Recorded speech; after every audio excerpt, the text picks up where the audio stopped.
우리는 하나님께 예배 드리러 나왔습니다. 여러분은 왜 예수를 믿습니까? 또 우리는 왜 예수를 믿으라고 사람들에게 이야기를 합니까? 예수 안 믿으면 안 됩니까? 여러분, 예수 안 믿으면 그 날짜로 무슨 어마어마한 문제가 생기거나 뭐 그런 일이 생깁니까? 아마 예수 안 믿으면 한두 달 내에 무슨 어마어마한 일이 생긴다 그러면 예수 안 믿는 세상 사람들 다 무슨 일 났어야 돼요. 그죠? 뭐 그 사람들 그냥 살잖아요. 그렇죠? 그냥 삽니다. 뭐 예수 안 믿고도 그냥 하루하루 살고요. 그냥 자녀들 교육시키고요. 결혼시키고요. 뭐 또 그 예수 안 믿어도 자녀들 중에 또 잘 나가는 자녀들 생길 수도 있습니다. 그죠? 예수 안 믿는다고 뭐 그날짜로 무슨 당장 문제가 생기는 게 보이거나 뭐 이런 건 또 아니잖아요. 그런데 꼭 왜 예수 믿어야 됩니까? 예수 안 믿고도 잘 사는 사람들이 있는데요.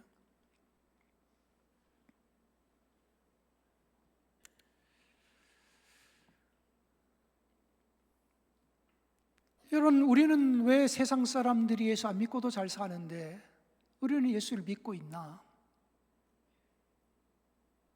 또 우리는 왜 사람들에게 예수를 믿으라고 하나? 무슨 이유에서 예수 믿어야 됩니다라고 주장을 하나? 오늘 이것을 성경을 통해서 우리는 보게 됩니다. 사건은 바울과 실라가 빌립보에서 복음을 전하다가 거기에서 문제가 생겼습니다. 귀신 들려서 점을 치는 여자가 있었어요. 이 여자가 점을 치고 나면 또 점 치는데 돈 갖다 주면서 점 쳐달라고 하잖아요. 그러니까 귀신 들린 여자가 점을 쳐요. 그 뒤에는 또 이 여자를 점치게 만들어서 돈을 갖다 주면 거기 돈을 뜯어서 먹고 사는 사람들이 있었어요. 그런데 바울과 실라가 거기 복음을 전하다가 이 귀신 들린 여자에게서 귀신을 내쫓았거든요. 귀신을 내쫓으니까 어떻게 돼요? 점을 못 치게 됐어요. 점을 못 치게 되니까 소득이 없어요. 그러니까 뒤에서 그 소득으로 이 여자의 불행 때문에, 귀신 들린 불행 때문에 먹고 살아가던 사람들이 돈이 안 생기네? 그래가지고 바울과 실라, 요 못된 놈들, 너네들 때문에 우리가 못 먹고 못 살게 됐어. 이래가지고 이 두 사람을 붙잡아다가 지금 고소를 한 거예요. 그래서 많이 때렸습니다. 많이 때리고 감옥에 가둬라 해서 감옥에 가둬놓은 상태예요. 그리고 단단히 지켜라 해서 간수가 아주 감옥문을 잠그고 그 안에서 쇠사슬로 착고를 채우고 아주 정말 단단히 묶어놓고 지키기 시작했습니다. 그런데 매를 많이 맞고 감옥에 갇혀있던 바울과 실라는 그날 밤에 하나님께 찬송을 드렸어요.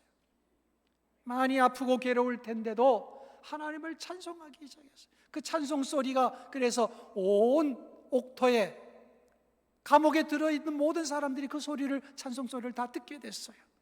그렇게 찬송이 하늘로 이렇게 올라가던 그 밤에 갑자기 감옥터가 막 흔들리는 거예요. 지진이 일어났습니다. 지진이 일어났는데 성경에 보니까 감옥의 문들이 다 열렸어요. 그리고 사람들의 손에 자꾸 쇠사슬로 다 묶어놨는데 쇠사슬도 다 풀렸습니다.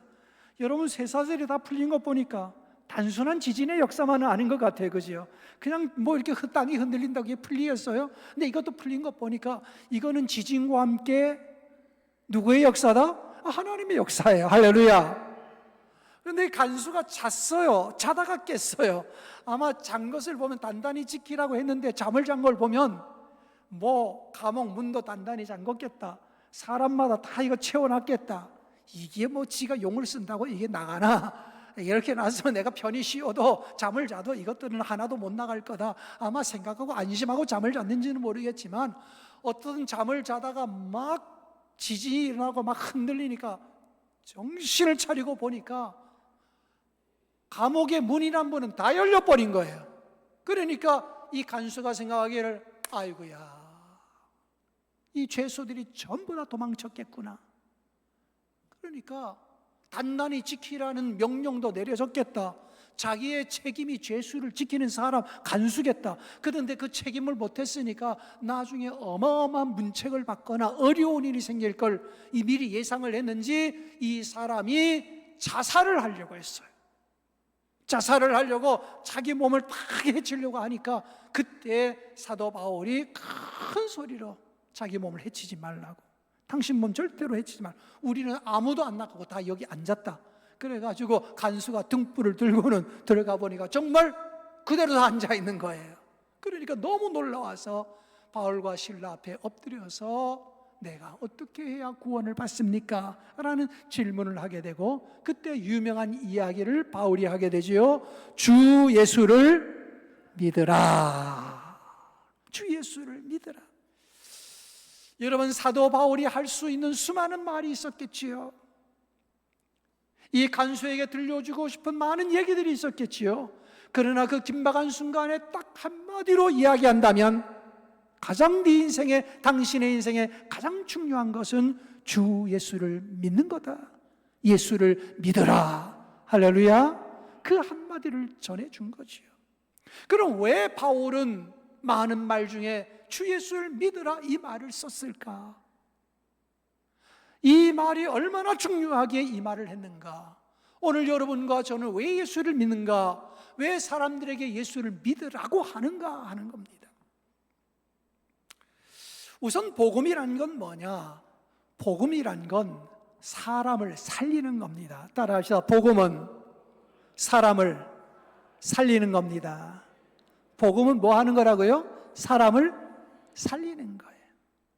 사람 죽이는 게 복음이 아니에요. 죽을 사람을 살리는 거, 멸망할 사람을 영원한 하나님의 나라로 가게 만드는 거, 이게 복음이에요. 그렇죠? 그러니까 우리 세상에는 소리 중에 멸망시키는 소리가 있고 구원하는 소리, 살리는 소리가 있어요. 오늘 성경에 보면 사도 바울이 큰 소리로 당신의 몸을 해치지 말라고 했어요. 죽지 말라는 거지요. 여러분, 긴박한 순간입니다. 어물어물하고 저 사람이 자살하려고 하는데 이거 내가 말려야 되나 말아야 되나 하고 1시간 고민할 틈이 없어요. 그 순간에 벼락같이 소리를 질러야 돼요. 요 단 몇 초 사이에 이 사람이 살지 죽을지 모르는 긴박한 상황에 큰 소리를 쳐서 죽지 말라고 했어요. 이게 복음이에요. 여러분, 우리가 이 세상에서 소리를 낼 때에도 우리의 입을 통해서 복음이 나온다면 딴 게 아니에요. 저는 복된 소식이 나와야 돼요. 사람을 세워주고, 사람을 위로해주고, 사람을 일으켜주고, 사람을 살려주고. 할렐루야. 여러분, 우리는 소리를 내도 그렇게 소리를 내야 돼요. 그런데 성경에 보면 사람들이 소리를 낼 때에도요, 반대로 소리를 내는 경우가 있잖아. 예수님께서 체포를 당하셔서 신문을 받으실 때 많은 사람들이 큰 소리로 소리 높여 뭐라고 말했어요? 십자가에 못 박아 죽여라, 십자가에 못 박아 죽여라 이러잖아요. 여러분, 소리를 쳐도 뭐라고 소리를 쳐요? 죽이라고 소리를 치는 거예요. 때려 부수라고 소리를 치는 거예요. 저 사람 없애버리라고 소리를 치는 거예요. 여러분과 저에게도 하나님께서 삶을 주셨고 시간을 주셨고 말할 수 있는 언어의 능력을 주셨다면, 나는 하나님께서 여러분에게 주신 이 아름다운 이런 말할 수 있는 그 능력과 은혜로 사람을 살리기를 바라고, 사람을 위로하기를 바라고, 여러분의 말을 들으면 누군가가 위로를 받았으면 좋겠어요. 누가 상처가 치료를 받았으면 좋겠어요. 아멘. 누가 삶을 포기하려다가 여러분의 말 한마디를 듣고 그래 내가 살아야지 이랬으면 좋겠어요. 여러분, 똑같은 소리라도요, 누구는 죽여라 죽여라 소리하고요, 누구는 계속 핏대 올리면서 누구 헐뜯고요, 누구는 계속 힘과 정성을 다해서 누구 모함하고요, 안 좋은 얘기하고요, 정성껏 그런 말 하는 사람이 있어. 온 힘을 다해서 그 말만 하는 사람이 있어. 여러분, 왜 그렇게 인생을 삽니까? 복음이 그런 건 아닙니다. 복음은 사람을 살리는 겁니다. 아멘. 교회 안에서 말할 때는 말할 수 있다면 주님이 말씀하시는 것처럼 말해야 돼요. 예수님은 사람을 살리러 오셨어요. 교회도 우리도 사도 바울처럼 사람을 살리는 말을, 죽지 말라고, 살아보라고, 살 수 있는 힘을 하나님이 주신다고. 아멘. 그래서 교회는 바로 생명의 언어가 움직여야 되는 거예요. 살게 하는 언어 말이죠. 그래, 하나님의 말씀은 살아있고 활력이 있어 그러잖아요. 그죠? 하나님의 말씀은 살아있을 뿐 아니라 움직이는, 살아있는 말씀이 막 움직인다는 거 아니에요. 그죠? 그러니까 생명의 말씀이 움직이면 살아나는 거예요. 생명의 말씀이 들어가면 다 살잖아요. 마른 뼈에 생기가 들어가고 말씀이 들어가면 마른 뼈가 살아나는 것처럼 여러분, 생명의 말씀이 들어가면 살아나는 거예요. 그런데 사망의 언어가 있어요. 죽음의 언어가 있어요. 그건 자꾸 사람을 죽이거든요. 무덤을 만들거든요. 여러분, 교회는 여러분 그런 언어를 쓰는 데가 아니에요. 사도 바울의 입에서는 언제나 생명의 언어가 나왔어요. 예수 그리스도의 입에서는 언제나 생명의 언어가 나왔어요. 할렐루야. 예수의 입에서는 구원의 언어, 생명의 언어, 위로의 언어. 아멘. 그래서 우리는 그런 언어를 써야 된다. 집에서도 마찬가지예요. 집에서도 말이라고 다 말이 아니요. 가족들에게도 자꾸 사망의 언어, 어둠의 언어, 폭력의 언어, 부정의 언어를 자꾸 쓰는 경우가 있어요. 우리 그런 말씀은 안 돼요. 가족들에게도 자녀들에게도 자꾸 살게 하는 언어를 써야 돼요. 아멘.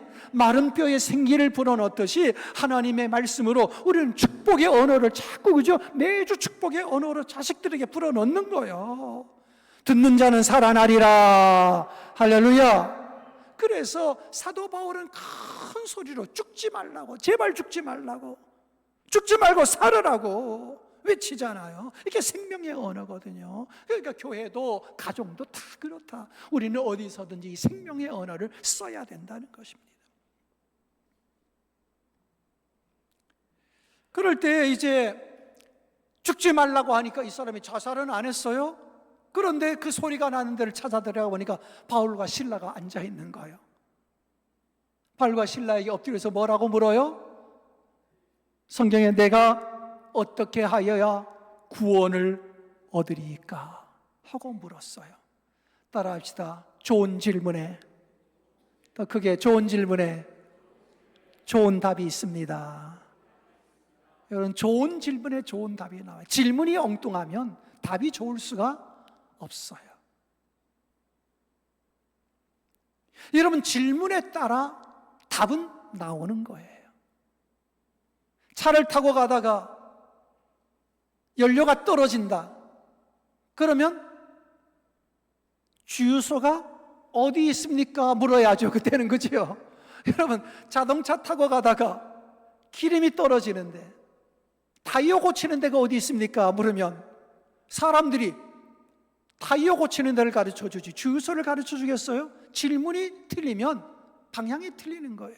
그러니까 기름이 필요하면 주유소가 어디 있습니까? 물으면 예, 주유소는 어디 있습니다. 가르쳐 주지요. 배가 꼬르륵 해서 당장 뭐라도 먹어야 되겠는데 그럼 어디를 찾아요? 사람들에게 여기 가까운데 어디 만나게 하는 음식점이 있습니까? 물으면 예, 음식점은 어디쯤에 있습니다 하고 가르쳐 주지요. 음식이 필요하면 음식점에 대한 질문이고 기름이 필요하면 주유소가 어디 있냐고 물어야 되듯이 여러분, 구원에 관한 질문에서 구원에 대한 답이 나오는 거예요. 어떻게 해야 구원을 얻을까요? 하면은 다른 답이 나오지 않아요. 거기서는 딱 한 답이 나오는 거예요. 주 예수를 믿으라. 아멘. 여러분, 구원에 질문을 하니까 구원은 이렇게 얻는 거라고 나오잖아요. 여러분, 그래서 주 예수를 믿으라. 그리하면 너와 내 집이 뭐를 얻으리라? 구원을 얻으리라. 그 왜 예수를 믿는가? 왜 예수를 믿으라고 하는가? 여러분, 어디 있어요? 주 예수를 믿으면 뭐가 있기 때문에? 구원을 받기 때문에. 그러니까 기독교에 있어서 구원이라는 것을 위하여 예수를 믿으라고 하는 거지요. 그러니까 예수 안에 생명 있고 예수 안에 하나님의 나라 천국이 있고, 아멘, 예수 안에 죄사함과 구원이 있고, 할렐루야. 이 모든 것이 오직 예수 안에 있더라 이 말이요. 그럼 다른 것 믿으면 안 됩니까? 다른 것 믿어서는 구원이 없습니다. 천하 모든 만민에게 구원 얻을 이름은 다른 이름 없고 오직 예수뿐입니다. 아멘. 그래서 예수 믿으라는 겁니다. 예수 안 믿고도 다 삽니다. 예수 안 믿고도 직장 다닙니다. 예수 안 믿고도 사업을 합니다. 예수 안 믿고도 자식 서울대학 보낼 수도 있나요? 있지요. 예수 안 믿는 집안에서 서울대학 나오는 자식들 생길 수가 있지요. 왜 없겠어요? 그러나 어디는 못 들어가요? 예수 안 믿고? 천국에는 못 들어가요. 구원은 못 얻어요. 그러니까 여러분, 예수 안 믿어도 사는데 별로 지장이 없다고 생각할 수가 있어요. 그러나 예수 안 믿고 죄사함과 영생을 얻을 수는 없기 때문에 여러분, 이것저것 다 해도 인간의 최고 중요한 건 주 예수를 믿는 거예요. 그래야 구원이에요. 아멘. 그래서 예수를 믿으란 말이에요. 그러면 너도 구원받고 너로 인하여 누구도, 너의 집도 구원을 얻는다는 거지요. 가정 구원도 이루어지는 거예요. 나는 그래서 여러분들이 예수를 믿음으로 여러분뿐 아니라 여러분의 온 가족이 다 예수를 믿게 되기를 간절히 축원합니다. 아멘. 여러분과 여러분의 가정이 다 예수를 믿게 된다면 그건 은혜 위에 은혜고 복 중에 복입니다. 믿어지는 게 은혜지요. 오늘 간수가 주 예수를 믿으라 그리하면 너와 내 집이 구원을 얻으리라 하니까 어땠어요? 나중에 차차 믿지요. 지금은 밤이니까 내일 낮이 되면 한번 생각해 볼게요. 내가 깊이 고민 좀 해볼게요. 이러지 않았어요. 그 밤에 바울과 실라를 데려다가 맞은 자리를 다 닦아주고 그리고 자기네 집으로 데려가서 온 가족을 불러 모아 하나님의 말씀을 듣고 그날 다 세례를 받았어요. 그러니까 나중에 차차가 아니에요. 이 가정의 구원이 임한 것은 주 예수를 믿어라 했을 때 즉각적으로 반응해서 제가 믿겠습니다. 그러면 저뿐 아니라 우리 집으로 갑시다. 우리 가족들에게도 구원의 길을 가르쳐 주십시오. 그래서 바울과 실라가 그 가족들에게도 복음을 전하고 그 가족들이 예수를 영접함으로써 주 예수의 이름으로 세례를 줬거든요. 그래서 그와 그 집이 다 구원을 받은 거예요. 할렐루야, 할렐루야. 이런 은혜가 여러분과 여러분의 집에도 있기를 바랍니다. 누가복음 19장에 보면 삭개오라는 세리가 있었지요. 그 세리가 예수님이 자기 동네에 온다고 하는 걸 알고는 돌무화과 나무 위에 올라가서 키가 작아서 나무 위에 올라가야만 볼 수 있으니까 그 올라가서 보는데 예수님께서 삭개오야 내려오너라. 내가 오늘 너네 집에 좀 가자. 그래가지고 예수님을 자기네 집으로 모시고 왔어요. 그랬더니 예수님께서 뭐라고 말씀하시죠? 오늘 구원이 이 집에 이르렀느니라. 삭개오의 집이 구원을 받았다고 말하고 있지요. 사도행전 10장에 보면 고넬료가 있는데 고넬료가 요바에 있는 베드로를 청하라는 하나님의 음성을 듣고 베드로를 청했어요. 베드로가 그의 고넬료의 집 가이사라로 갔지요. 가가지고 예수의 복음을 전하려고 갔는데 그와 그의 친척들과 그가 아는 사람들이 다 모여 있는 거예요. 그래서 그날 밤에 복음을 전했고 그와 그의 가족들과 친척들과 거기 모여 있는 사람들이 다 세례를 받고 성령 충만하였더라. 고넬료와 그의 집이 구원을 받았어요. 그리고 우리가 오늘 사도행전 16장을 읽었는데 우리가 읽은 성경 본문 앞에 보면 루디아가 빌립보에선 제일 먼저 하나님을 영접하고 예수를 영접했는데 성경에 보니까 루디아와 그의 집이 다 세례를 받았더라. 루디아와 그의 집이 구원을 받았어요. 그리고 오늘 바로 그 같은 장에 간수와 그의 집이 구원을 받았어요. 할렐루야. 삭개오와 그의 집이, 루디아와 그의 집이, 고넬료와 그의 집이, 간수와 그의 집이, 여러분과 여러분의 집이, 할렐루야, 다 구원을 얻기를 바랍니다. 이런 은혜가 충만하기를 간절히 축원합니다. 아멘. 이 모든 것이 구원이 어디로부터 오느냐? 주 예수를 믿으라. 예수를 믿는 데서 온다는 거예요. 그래서 우리는 예수 하는 거예요. 여러분, 예수 안 믿고도 돈 버는 사람들 있고요, 예수 안 믿고도 사업 크게 하는 사람 왜 없겠어요? 다 있지요. 그러나 사업 크게 일으킬 수도 있고 돈 많이 벌 수도 있고 자식들 좋은 대학에 들어가게 할 수도 있지만 궁극적으로 마지막에 딱 결판이 나요. 죄사함과 구원의 문턱에서는 그들은 그 어떤 것으로도 넘어가지 못해요. 구원의 문턱을 넘어서는 건 오직 예수예요. 아멘. 오직 예수예요.